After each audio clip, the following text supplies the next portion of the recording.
Hey y'all, welcome back to my channel. So today I'm going to be doing another math TEAS practice walkthrough. I do have my notes in the description of this video. You can either message me on Instagram or you can email me and I will get back to you really quickly. Now I get a lot of questions on what's included in the notes.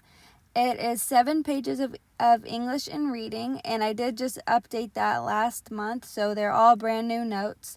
20 pages of math, and within those 20 pages you have equations to know, tips on how to work out word problems step by step, and there are probably about 60 plus practice questions, which will give you a really good idea on what's on the math section, which I did get a 100 on my math section, so I think I could help you out if you're struggling in that.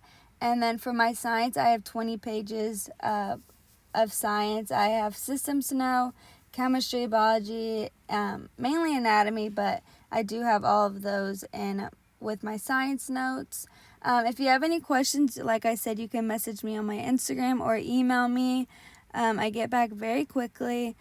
All of the directions on how to get the notes are in the description of this video or any of my TEAS videos. So just message me if you have any questions on the notes and I will get back to you. But let me just show you a little bit of what my notes look like. Here's the math. As you can see, they're very detailed. Everything's color-coded. I mean, they all look like this. All my science looks like this. My math looks like this. My reading looks like this. So I think it will be very beneficial for you. But I'm going to go ahead and get started. I did do video 1 of this review. So I'm going to go ahead and, as you can see, these questions I worked out in video 1. So I'm going to go ahead and do the next ones in part 2. And I'll probably have to make a part 3 if I'm being honest. But I think it'll be very helpful. If you have any questions, if you still don't understand after I break it down, I try to explain it the best I can, but if you still don't understand it, just message me if you see this video and I will help you try to break it down a little more for you if I can. Let's go ahead and work through 29. Number 29. So first thing that I do is I break down every single question. Even if it's not necessary, I break it down, and I think that's probably why I did so well on the test, because I think I just did really extra on it. 5 less than a number, okay, is greater than 20. So the whole question asks, which of the following correctly represents phrase 5 less than a number is greater than 20? Okay, so I know that this is x is a number, is less than 5, right? So we know greater than is this, and less than is then 20. So then, since we broke it down, we can just bring it down. So we have 5 less than a number, which is basically just x minus 5, is greater than 20. This is saying plus 20. That's not it. And this has a less than, so that's definitely not it. Number 30. Which lab cedar weighs 2 pounds and 5 ounces? Which of the following is the scale weight in ounces? Okay, so we want to look for ounces. Well, we can go ahead and write that the first thing we should know is 1 pound is equal to 16 ounces. Now that's going to come in handy because, as you can see, all these answer choices are in ounces. So we already have 5 ounces, so we don't need to convert that. We'll need to convert is this 2 pounds. 2 pounds equals x ounces. And we're trying to find ounces as these answer choices are in ounces. So we're going to do 2 pounds times 16 ounces. So since 1 is to 16, we're just going to multiply that by 2. So that's going to equal 32 ounces. So since we already have 5 ounces, we're just going to add that 32 to the 5. So 32 ounces plus 5 ounces equals 37 ounces. Well, D will be our answer. Okay. Alright, try to color organize everything. I hope that helps. Which of the following correctly rounds the value below to the thousandths place? So that's a really good thing to know before you get to the test. Is your hundreds, tens, thousands. So first thing I'm going to do is, it's really important to already be aware of that before you start your test, because then you're just going to get stressed out trying to figure that out. So let's go ahead and write the whole number down. So you have 6, 5, 2, 1, 1. So it is important to know that the ones place is always the left of the decimal. So it's always going to be right here. So this is a ones place. And then it's asking for 1,000, so tenths, hundredths, and then here is your thousandths.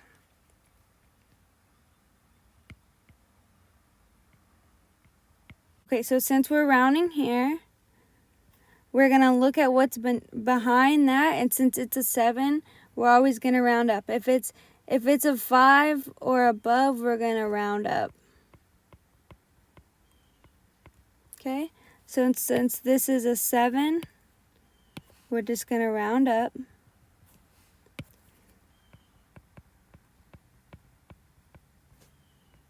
Okay, so since we're rounding up, that 4 is going to go to a 5. So that's going to equal 6, 5, 2, 1, and 9, 65. Looks like that's the only one that's ending in thousandths, and then that is just straight up wrong. So there's our answer. Alright, let's go to number 32. Okay, so pudding recipe for 100 people calls for 8 cups of sugar. Each bag of sugar contains 6 cups. How many bags of sugar will be needed to make this recipe for 600 people? Alright, so they got a lot of people making pudding for. Alright, so first thing to know is anytime you have an equation like this that you'll need to figure out for 600 people, you're going to cross, multiply, and divide. Now, let me remind you, my notes that you purchased are a lot cleaner than this because I wasn't talking and making a video. So I'm trying to make it quick so I don't have a super long video that you have to watch. Alright, so let's go ahead and break this down like always. So first you need, 100 people calls for 8 cups of sugar. So let's go ahead and write that down in equation form. 100 people is 8 cups of sugar. Okay? Each bag of sugar contains 6 cups. How many bags of sugar will be needed for this recipe for 600 people? So what we're trying to figure out is 600 people. And we have the information for 100 people. So we're going to try to figure out how many cups. Okay, so if you don't know how to cross multiply, the first thing you're going to do is cross multiply. And you have 600 people times 8. And that is going to equal 4,800. So we're going to take that 4,800 and we're going to divide it by this 100 people. You're going to get 48. Okay, so up here it gives you that each bag of sugar contains 6 cups.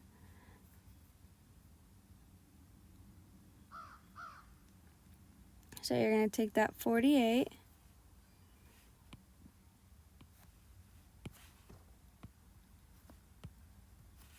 and divide it by 6 because it's asking you how many bags, and here it tells you how many bags for 6 cups. 48, and you're going to divide it by 6 because you're trying to figure out how many bags. That's going to leave you with 8 bags. And you can always message me if you still don't understand, okay? I know I'm going through it pretty quick, but I hope it's being at least the slightest bit helpful. Okay, so let's go to number 33, 12% of 68. So first thing you need to know is the formula to find this. Part over whole and percent over 100. So I'm going to break it down for you. So you're trying to find 12% of 68. So let me show you how this formula kind of works. So anytime it gives you a percent like that, see the percent? You're just putting it where the percent is on the formula, okay? Always, always, always. So let's put our 2 formulas down.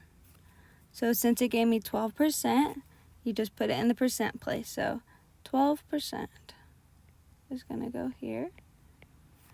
And then this 100 is always there. Always, always, always. That is always 100. Okay? So it looks like you're trying to find a percent, a part of 68. This is whole number. You're trying to find 12% of 68. So 68 is the whole number, and you're trying to find the part. So 68 is the whole number. So I'm going to put it in the whole place. And since I'm trying to find only a part, I'm not trying to find 100%. That would be all of it. I'm trying to find just a part of it. So this is what I'm looking for. That's going to be what I'm looking for. Cross, multiply, and divide. I just want you to see where I'm pulling the numbers from so you don't get confused. Do is cross multiply, just like we did in that first one. So we're going to take the 68 and times it by 12. And that's going to give us 816. Okay, so now we're going to take that 816 and we're going to divide it by this 100. And that part of the equation is going to be 8.16. Okay, so 8.16 is 12% of 68. I hope I broke that part over whole equation down for you. Like I said, if it still doesn't make sense to you, please message me because I want you to understand this because it is a big part of the test. Okay, now let's go ahead and go to number 34. First thing, like I said, always break it down. So always break it down and always write it out. So first thing I'm just going to do is write it out. So it's always important to know that you're always trying to get the x alone, okay?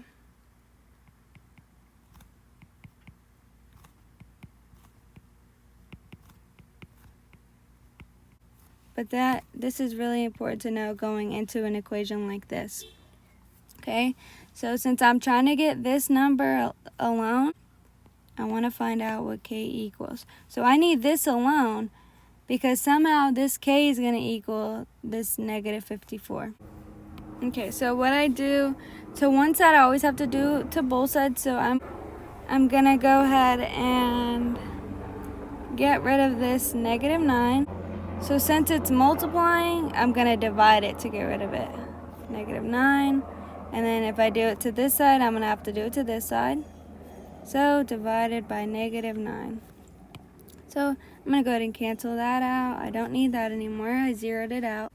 So now my new equation is k minus 17 equals 6.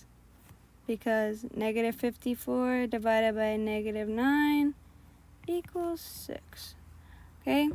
So then, like I said, I'm trying to get this k alone. So what I do to one side, I have to do to the other. So I'm going to plus 17 since it's subtracting. And then plus 17 on this side. So that did zero out. So that 17 no longer exists. And 6 plus 17 equals 23.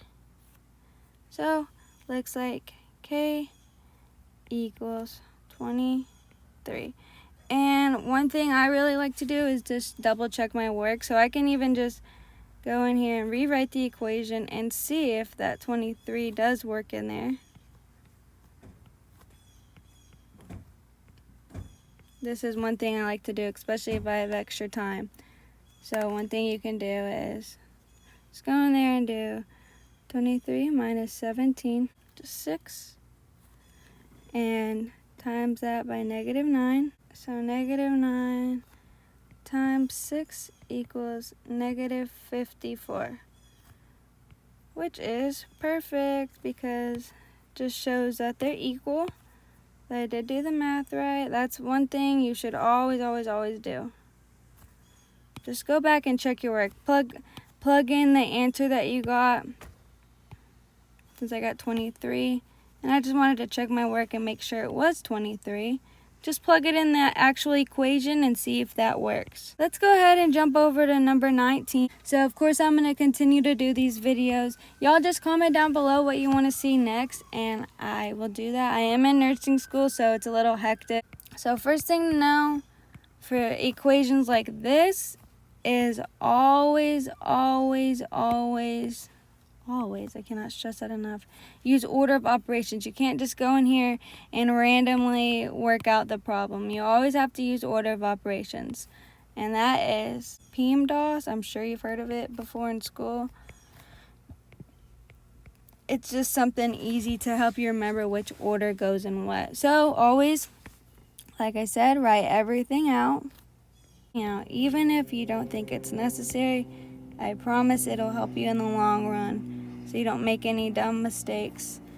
Okay, so I see parentheses is first in the PEMDAS, so I'm going to look down and I see parentheses here. So all that means is you just work that out first. So 5 plus 8, so 13. And then we're done with that, and I'm just going to write the equation out as follows. Okay, so after that, I go over and I see E, which is exponents. Don't see any exponents, so I'm going to go ahead and skip that. What's next? I see multiplication. I do see a multiplication problem, so I'm going to go ahead and go down to multiplication. See times, which is 13 times 3 divided by 5, which is just a fraction. But I'm going to go ahead and work out that fraction because I hate looking at fractions. That's just me, though. So that 3 out of 5 fraction is just 0.6. So instead of writing 3 over 5, I'm going to write 0.6. So 13 times 0.6 plus 2. And 13 times 0.6 is 7.8. Okay.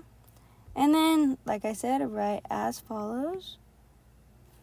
2. So 7.8 plus 2. Let's see what's next. I don't have any division, so I'm skipping that.